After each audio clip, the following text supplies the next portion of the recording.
Hey everyone, welcome to this week's episode of the Live Support Ops Hangout. I'm your host, Chase. So Carolyn and Jeff are out this week, roaming somewhere. I don't know. I forget. They told me and then I forgot. I'm sorry. So we've got Chase Livingston, as always, who is fantastic. We've also got Dana, who is a special guest. So let's introduce them real quick and then we'll jump into the topic. Chase, good-looking blue shirt. I'm glad you got the memo. I tell you what, Chase, we might as well be twins. I mean, we already have the same name, so. Yeah, same name, same beard, same shirt. I mean, that's one of those. Again, if you're not watching the video, it's worth it alone to see the weird, crazy coincidence that we're basically wearing the same shirt. Totally missing out if you're not on the video. And then this week we've got Diana from Customer I/O, who's been on the show before. So as always, it's great to have you back. It's good to be back. I really wish you guys had given me the memo about the blue plaid shirt. I'm feeling kind of, incorrectly dressed here, but... That's the cool thing with us. Dressed, depending on how you look at it.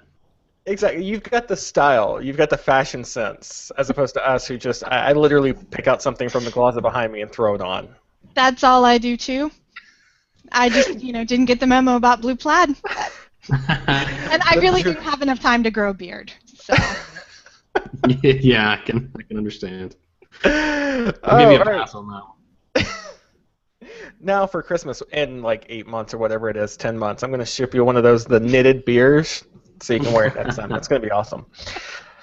All right, this week we're talking about something that everybody goes through, and those are bad days. I mean, you have them, I have them, everybody you know is going to have a bad day sometime or later. Sometimes it's one of those just frustrating customer experiences. Maybe you've got one that just isn't giving you the info you need, or somebody that's blaming you for something that's completely out of your control.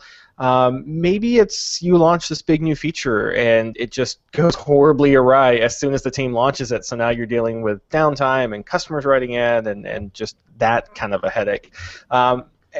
Everyone has bad days, but not everyone handles the same way, and it's how you handle them that we want to talk about. So we're going to be talking about just different ways that you can cope with those kind of lousy days, and hopefully they'll help you get through the next time that you run across one of those. So since Dana is the guest on this one, our special guest, quote unquote, let's give her the first shot at this one. So you have, whenever, not maybe not today, because today is a great day since you're on the show, but last week maybe or the week before, you had a bad day for whatever reason. What's the first thing that you do after you stop answering emails? I either take my dog for a really long walk, or I'll take a bubble bath. But basically, I shut my office door and I do something that's going to take my mind completely off work. That's my thing. I like that. Especially as far as you shut the office door. I'm kind of the same way. So I have so if anybody hasn't ever listened to the show before, we're all remote workers. If the backgrounds didn't give it away, I'm kind of the same way. I work in the office for the most part, and if it's a particularly bad day, then I'm kind of the same way. I put my laptop in there on the desk, I shut the door, and I just walk away, because that's one of those I don't know. Does it help you as far as having a physical barrier kind of there? If I don't have a shut door, I will end up going back to my laptop and checking on things and dwelling over them. I found if I shut the door, it works better for me. Until one of my cats wants into my office, and then I'm forced to open it, and I need to train them not to do that. So Chase, what about you? So you had a bad day for what? I keep saying that phrase, and I don't know if y'all are the same way, but all I can hear is that American Idol song. About the having a bad day and all that. So if we had theme songs, maybe that could have been that one for this episode. But so Chase, you had a bad day for whatever reason. What's the first thing you do after you can safely get off work? I like Diana spending time with her dog. My dog as well is pretty relaxing and gets my mind off of things, and also just spending some time with my wife, maybe going out to dinner or something like that if we can, to just de-stress and talk about other things, and hopefully she hasn't also had a bad day, because then it kind of is not so fun. But usually that is the kind of two big things that help me de-stress and recover after a bad day. See, the trick is the restaurant has to have a good bar. Like here in town, there's a great Mexican restaurant with margaritas that are like massive. It's just easy, right? There you go. So, Chase, does that is there any difference between, if the root of your bad day is from like a frustrating customer versus like other problems going on, like maybe a failed launch for a feature, or maybe somebody on the team is just really bugging you or whatever like that. Is it still kind of the same methods for de-stressing and kind of getting out of that funk? Yeah, for the most part. I mean, a frustrating customer or that kind of thing. I try to handle in the midst of it rather than having to wait till the end of the day. You could either try to somehow calm the user down if they're angry or something like that, or a lot of times what we amongst our team will do is if it's something that is just really annoying or the customer is just being really rude, we'll just hand them off to somebody else and just transfer the ticket over altogether, to kind of just let it go and see if maybe they'll respond better to somebody else's personality.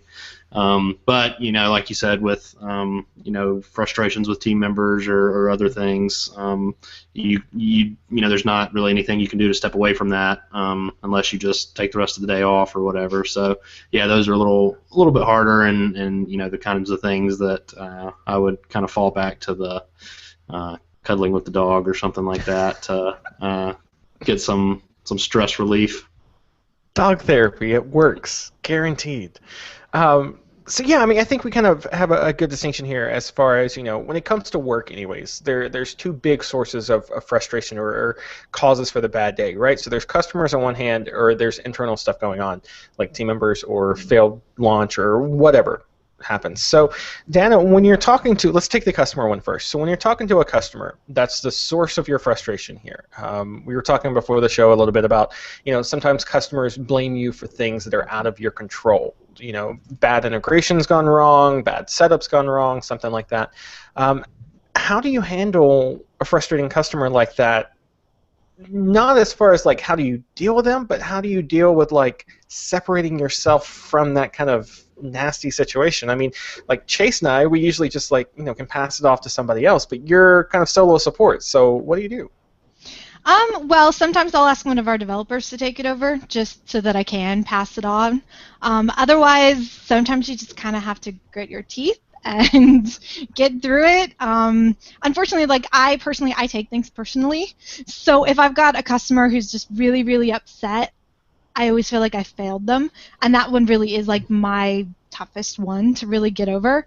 One thing I've been doing a lot lately is I painted this wall right here next to my desk as a big chalkboard. And so like every time I have a frustrating ticket, I work on a little chalk mural a little bit. So it's just like getting away from a ticket for a few minutes and just doing something creative. But really, like, because I can't hand off a lot of tickets, I just kind of have to get through it and then take a few minutes away. Pet the dog. Really, it is all about the dog therapy. People can't see it, but I have a dog at my feet right now. She works in my office all day, every day. So she's just there to soothe me. Yeah, I mean, that's one of those, like, we talk about, like, hey, it's the internet, so it's full of cats and that kind of thing. Dogs are way better as far as therapy goes. Just my 2 cents. I'm probably going to get nasty emails being like, no, I'm a cat person. I have 3 cats, too. I just have to say that. So they can be soothing as well, but they do not cooperate when I want to take them for a walk. So send the emails to me, not to Yeah. So you mentioned, working on a chalk mural, taking a couple of minutes away. What's the good kind of time frame? Because I know for me, like, if I have a frustrating customer and I need to step away for a minute, I do the same thing. It's it's a good time to like let the dogs out, run around the yard for a minute, that kind of thing. But it still feels not like I'm like abandoning the customer or anything like that, because you're gonna come back. But like it kind of feels like you're leaving. So how long is a good amount of time to kind of disconnect from that situation a little bit to the point where you could come back and help out? I think it depends on the actual support query. I mean, if it's someone who's got something that's just horrifyingly broken, I'm really not going to do more than maybe get up, walk out of my office, and back in to take a deep breath. Whereas if it's just something where someone's just really, really confused in a very aggressive way, I don't feel so bad leaving them for like half an hour. and then coming back. And sometimes like they'll have even calmed down in the meantime and sent a message of like, oh, I fixed it. I'm sorry that I jumped all over you guys. And so it really is. It depends on the urgency. If it's really urgent, not very long. If it's not that urgent, I mean, that sounds bad, but sometimes you got to look after yourself. Yeah, because I mean that's true. It's one of those, and I like that, looking after yourself kind of thing. Because if you're helping 10, 15 customers, over the course of an hour or so, one person having a frustrating experience with one of those customers is going to bleed off into the rest of them. So sometimes you've got to step back a little bit. Chase, we mentioned passing off tickets. Having a developer or somebody else take over that ticket because you can't handle it at that point for whatever reason. How do you pass off a ticket like that delicately without the customer feeling like, oh, they're just going to shove me off to somebody else who won't even understand my problem? A lot of times, we won't even necessarily, mention that to the customer. I'll just ping one of our, other team members. We use Slack for communication, so we'll just chat there and, say, hey, I have this really rough ticket and just not really getting anywhere with this customer, this user.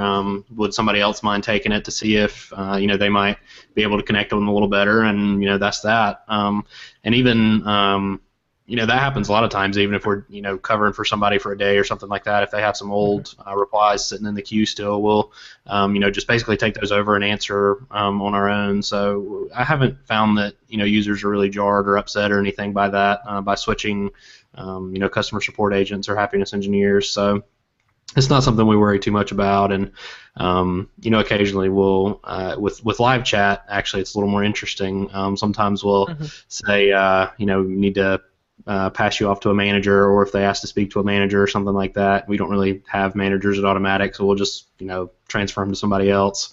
But as far as tickets go, yeah, it's just kind of somebody else just replies and continues from the point that you left off. Yeah, Diana, is it the same way kind of with you? Because it's a little bit more of a big jump since it's going, from a support person over to a developer. But is there any kind of softening of that transition that you do? Not really. I mean, the most we might do is say, like, this is so-and-so replying for Diana or whatever. I mean, I'd say, like, in previous jobs, I was that escalation point. Whenever someone just had a really frustrating ticket, it always came to me.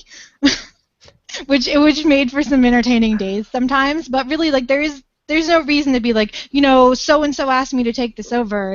It's sometimes like so and so asked me to take a look, and then like I'll make a point of saying, I'm taking a step back. Let's cover some of this beginning material again, sort of thing. But if it's a fairly simple thing and you just need someone else's name attached to it, I just hand it, they reply. Sometimes I've been known to write the reply and just get them to click send.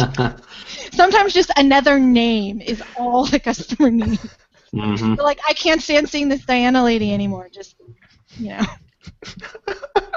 I love that. Just copy and paste and then boom. Just send it as your reply and you're good to go. That's awesome. So Phil brought up, Phil, for people that don't know, is over at FreshBooks, support person there, and him and I were talking about this topic a little while ago too, and he brought up a good point about making sure that you differentiate between taking it personally and taking it professionally, and we touched on that for just a minute there for a couple of minutes ago. As far as I'm kind of like Dana. It's a very personal experience. You're talking to somebody else that's reaching out for you for some kind of help, and you don't want to just like leave them hanging. That just it's kind of a weird feeling. So Chase, do you run into that kind of feeling as well? Like, how do you split it out, like personally, professionally, and that kind of thing, or is it like, how do you deal with that? Yeah, I definitely do. Sometimes, but I guess I've kind of learned over the years that I've been doing this to not take it so personally. It's something that I've really worked on because it definitely is a big problem. Especially for folks just starting out in support or who are kind of new to the kind of support that the companies we work for provide. It can be really easy to take things personally if you're really invested in the product and that kind of thing. So I've worked on that and try not to take it as personally as I might have in the past. But there are definitely instances and cases where I still struggle with that. Yeah, Diana, what about you? We dived into it a little bit, but I want to go a little bit deeper here. How do you handle not letting, somebody's freaking out on you just affect you too personally? If it's just someone who's freaking out for absolutely like no reason, I'm good with that. It's not me. All I can do is like help them with the product. But there are those occasional times where like I did something wrong because no one's perfect and I might have given them like incorrect information and then they freak out and that's on me. I've yet to figure out a way not to take that personally because it is kind of personal. But I also think that that's good in a way because when I'm apologizing to them, it's, I took it personally. It's a very honest from the heart apology. But yeah, I mean, if it had nothing to do with me, it's solely just the product. Sometimes people will be frustrating, and it's tough sometimes not to take it personally when they're saying really horrible things because they're aiming it at you. But otherwise, it's just kind of a matter of remembering that they're talking about the product, not me. But yeah, it's something I struggle with a lot. Support hires for empathy. If we're not sitting there thinking about what it's like in the customer's shoes and everything, if we're not like taking things personally, then it's just kind of what we're here for sometimes, which makes it really difficult, I think. Yeah, that was one of those. I think I might have told this story in a previous Hangout, but when I was working up at this catering deli up in Nashville, the deli was around a lot of hospitals. There was, I think, 5 or 6 like within walking distance of the location, and there was this one lady I remember who just come out and was all upset about the fact that her Reuben didn't have enough Russian dressing on it, and just was berating the deli and the establishment and the managers and basically everybody that I would. She probably blamed even like the electric company in there because they powered the deli at one point. But it was just like this full-on just blast of negativity and hatred and everything coming toward us because we didn't put enough Russian dressing on her sandwich. And it's really easy in those kind of cases to take it personally since you're the one that's kind of absorbing all of this frustration and anger and whatever else coming your way. But at the same time, you've got to step back and as she calmed down and we started to talk a little bit more, it turned out she had a kid in one of the hospitals that wasn't doing really well, and it was just kind of like this.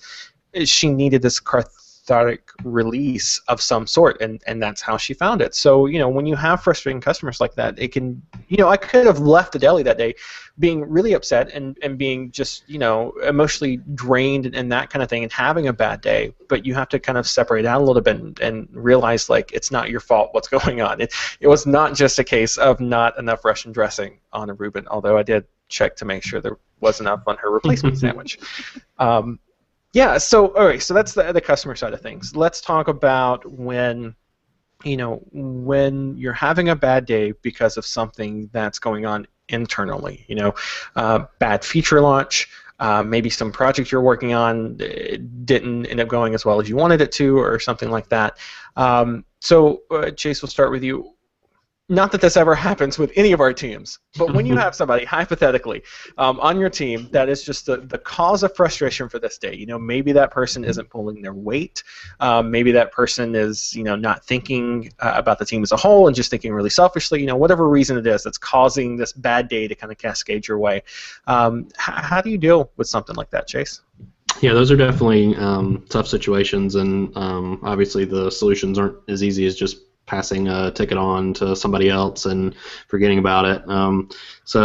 Yeah, those are the times when you really have to, maybe as Diana said earlier, with some of the tickets she has, kind of just grit your teeth and try your best to just get through the day, because a lot of times there's not a whole lot you can do about it, especially if you're not in a position to just take the day off. I mean, it would be nice to take every bad day you had off and just forget about work and not have to worry about it, but in reality we can't all do that. So sometimes you just have to grit your teeth, or just keep your feelings to yourself and get through the day and hope you're not super rude to all the customers that you reply to during that day and that kind of thing.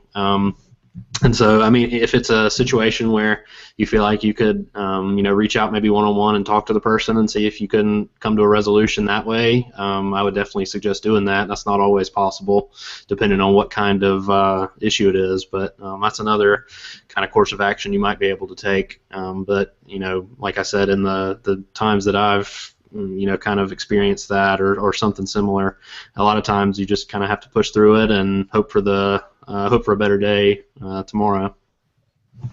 Yeah, now, Diana, so again, our teams are perfect. We never experienced anything like this at this or previous jobs, so I'll just preface it by that. But yeah, have you ever run into a hypothetical situation like that where your team member was the cause of that frustration and was causing that bad day? Like, what do you do? It depends on why. So if it's just someone who's just like causing frustrations, not pulling their own weight, not being helpful, something like that, it's almost like your example of the deli without enough dressing and stuff. I like to take a step back and think about why this person might be having those problems. Sometimes I kind of feel like it's the same thing with really upset customers. If you can take a step back and think about maybe they've been having a really really awful day and it's all just kind of cascading onto you. If I just kind of give them all the benefit of the doubt and just assume that they're just having an off day, it actually makes me a whole lot more cheerful. And then I put on really loud, angry music and grit my teeth and figure it. Really out loud, angry music. I like that. Some Swedish metal or something. Well, it's easy to tell if I'm having a frustrating day because I'll have Rage Against the Machine playing on repeat. Nice.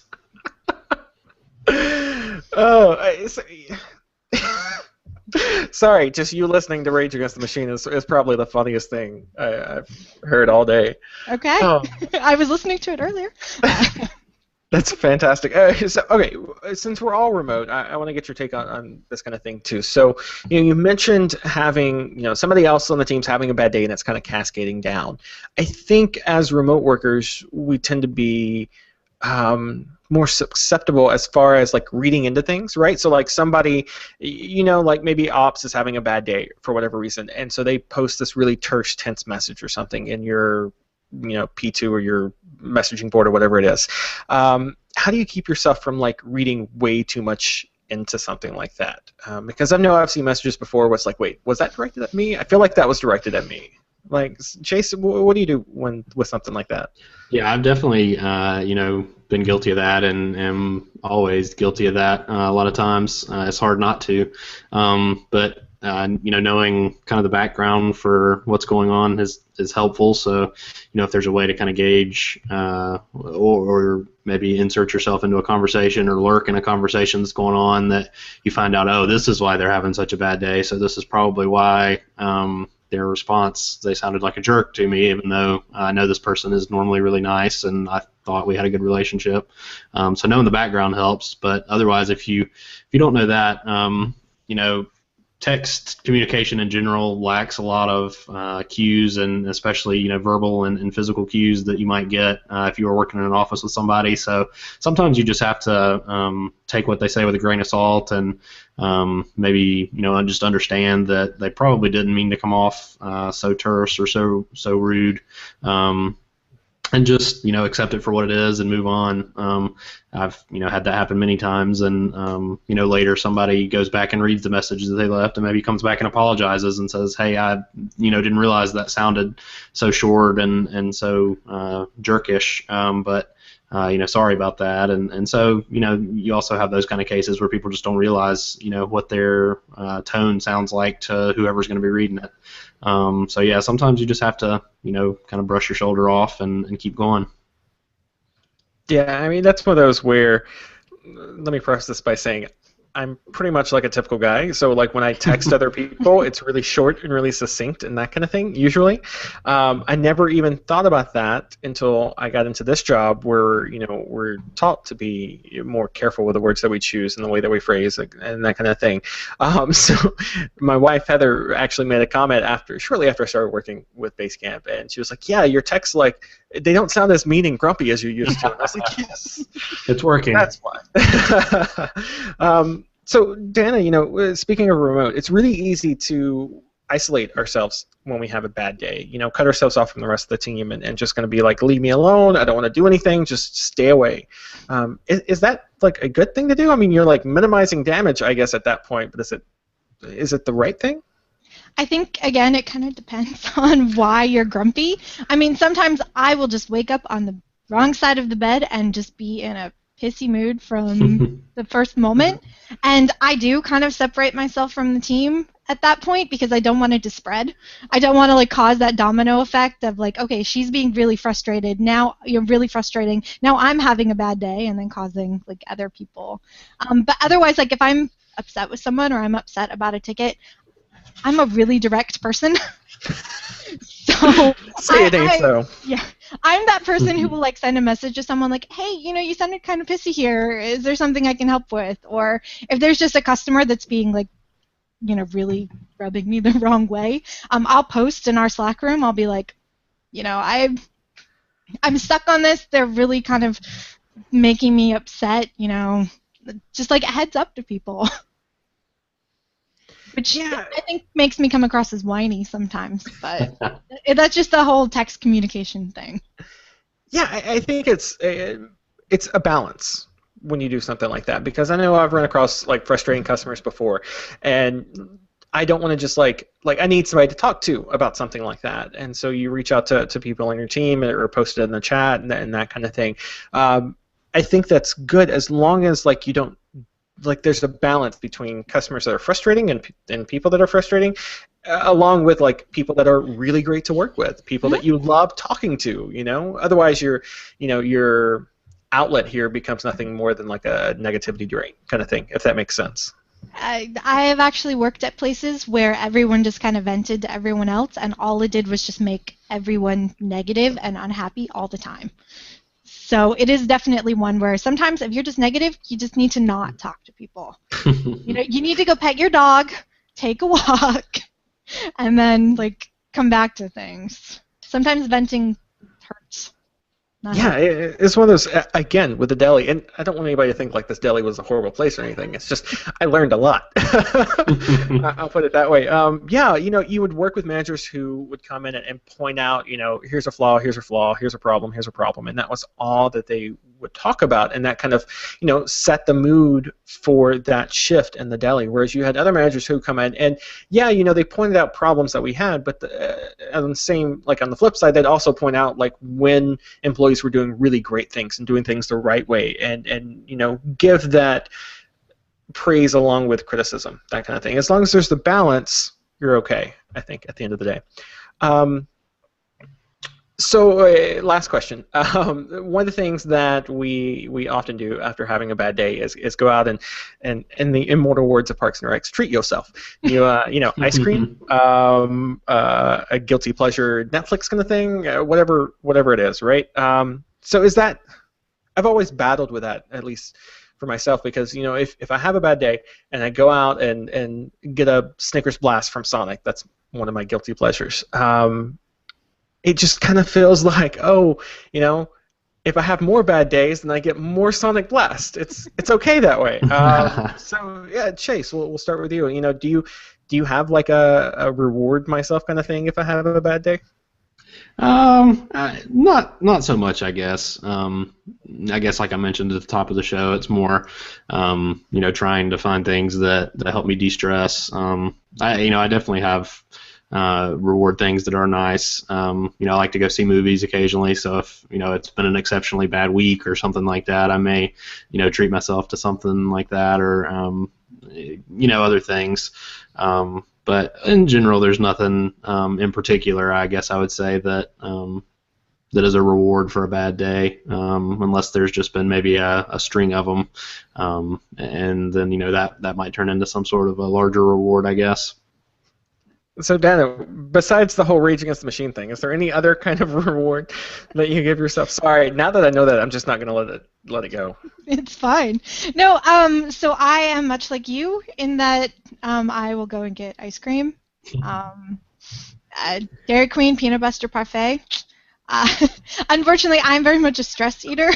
So for me, if I get really, really stressed out, if I don't find another outlet, I will end up eating a burger and fries and ice cream and stuff like that. So that's when I battle against. But I don't think it's necessarily a bad thing. I try and keep it to like the end of the week. So if it's been a bad week, then Friday night I can do whatever I want. And then when it comes to like guilty pleasure, Netflix, you know what the biggest perk to working remotely is? If you're just having a bad day, you can put that guilty pleasure show on while you're working. Yep, this is true. And there you go. That's like the perfect de-stress, really. Because seriously, you're not going to have a bad day if Parks and Rec is playing in the background. I'm sorry, Parks and Rec is not a guilty pleasure. Parks and Rec is just awesome. Okay, well then maybe like some of the horrible sci-fi shows. Yeah. It's all about the horrible sci-fi shows for me, or maybe like home renovation shows. I can easily work through them, and then like they just boost my mood. What are you talking about? HGTV with the renovation lady? Like, she rocks. She's great. She does rock, yeah. She boosts my mood. So there's the trick. Eat ice cream and hamburgers and watch Netflix or HGTV. Learn how to remodel your house. While working. No. Oh, all right. So that's some of the ways that we deal with, just those lousy days that you're bound to have. Everyone has them. I think that's the biggest thing. If you don't take anything else away, everyone has bad days. We're not going to criticize you if you talk to any of us and say, yes, I have a frustrating customer. Yes, I let that make my day go bad. That kind of thing. That happens. Everyone goes through that. So don't feel, isolated, especially you remote workers out there. Don't feel like you're all alone just when you go through one of these days, because that's what we're here for, which is also a good plug for the support-driven chat. If you're not in there, that's one of the great outlets that we have. You can get more info on that, supportops.co/chat. And while you're on the support ops site, go ahead and click that contact button and let us know how you deal with those lousy days. Just let us know how what your guilty pleasure is, your Netflix guilty pleasure, or your DQ/Sonic guilty pleasure. If I had a DQ, I'd go there, but if we get a Sonic, that's about as close as we get. Oh, all right. So that brings us to our favorite part of each and every week. Jeff's gone. Dadgummit. I was ready. To the rescue. Yeah. It's this week's shoutouts. These are the things that are making us happy. So happy we're going to shout them out from the rooftops and the mountaintops and let you know that you should be buying, doing, reading, watching, whatever this thing. So let's go. Since Chase Livingston was on the ball there, it was fantastic. What's your shoutout? So not just because he's the CEO of the company I work for, but Matt Mullenweg is a pretty cool guy, just in general, and he was a guest on the latest episode of the Tim Ferriss Show podcast thing. I haven't actually finished listening to it yet because it's like a 2.5 hour long podcast, but so far there's a lot of really cool information just about kind of the tips and tricks and productivity things that he did when he started building WordPress, and as he's continued to become CEO of a multi-100-person company and that kind of thing. So I would highly recommend listening to that episode if you're at all interested in tech entrepreneurship and that kind of thing. Diana, what's your shout out for this week? So this is a really timely one for this topic. It's an app service called Headspace. It's all about like meditation and stuff, but I've been using it a lot lately because they've got like de-stressing ones. So if you've had a bad day, you take a little 10-minute meditation session using Headspace.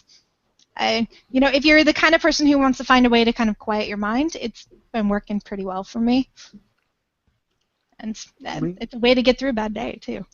Leave it to Diana to come with one that ties into everything. Daggum. That raises the bar for everybody else. Mine is kind of sort of a shameless plug here, because Basecamp does sponsor a fantastic publication called The Distance that Waylon Wong does, and it's absolutely fantastic. It's all about businesses that have been around for a long time, 25 years or more, and these aren't, especially in the tech world, we're always hearing about, that app that's 6 months old and now they've got $50 billion to do with. It's just frustrating. So it was kind of refreshing when Jason, come up with the idea about The Distance, and Basecamp got to sponsor it and all that kind of fun stuff. But anyways, all that to say that Waylon is now doing a podcast along with the stories, which is really great. It's a short podcast. The first one that she did was just 12 minutes long. So if you're like me and can't sit still for 3.5 hours for most podcasts, that 12, 15 minutes was really fantastic. And it just, it breathes more life into the businesses that she features on the site. So go check it out. thedistance.com/podcast is where all that info is. So we'll have that along with all the other show notes up at supportops.co. Like we said, make sure to click that contact link to let us know how you deal with those bad days so we can get some more ideas, and hopefully I can get out of my Snickers addiction as far as this blast go. We'll be back next Monday, same bat time, same bat channel. So until we see you then, have an awesome week.